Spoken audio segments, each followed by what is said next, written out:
আসসালামু আলাইকুম। শুভ সকাল সবাইকে। বরাবরের মতো আজকের টপিক হচ্ছে বাংলাদেশ ক্রিকেট বোর্ড। হাস্যকর একটা বোর্ড হচ্ছে আমাদের বাংলাদেশ ক্রিকেট বোর্ড।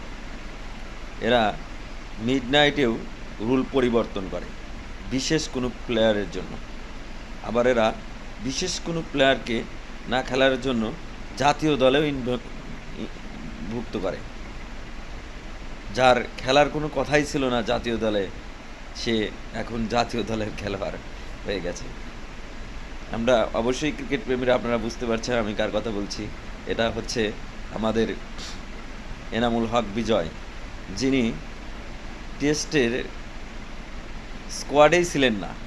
সাডেনলি ঘরোয়া লিগে তাকে না খেলানোর জন্যই জাতীয় দলে অন্তর্ভুক্ত করা হয়েছে।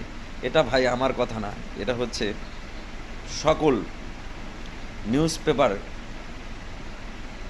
সাংবাদিকদের কথা। সকালেই উঠে দেখলাম এই নিউজ। এর আগে কি দেখলাম আমরা? হৃদয়কে খেলানোর জন্য রুল পরিবর্তন। হাও হাস্যকর।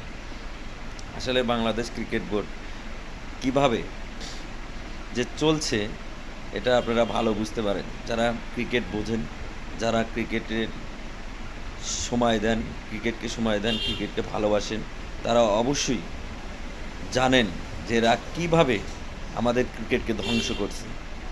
গতকাল যে তামিম ইকবাল বলল, তামিমকে নিয়ে এসে আর একটা খবর দিল, তার মানে আগের খবরটাকে ধামাচাপা দেওয়ার জন্যই কিন্তু তামিমকে না আনা হয়েছে এখানে। তো এটা হচ্ছে ক্রিকেট বোর্ড, আর আমরা নির্চুপ হয়ে সব দেখে যাচ্ছি। বলার কিছুই নেই। আপনি বলবেন, সাধারণ জনগণ বলবে, বললেই দেখবেন যে আপনি একটা ফাইসে গেছেন ভাই।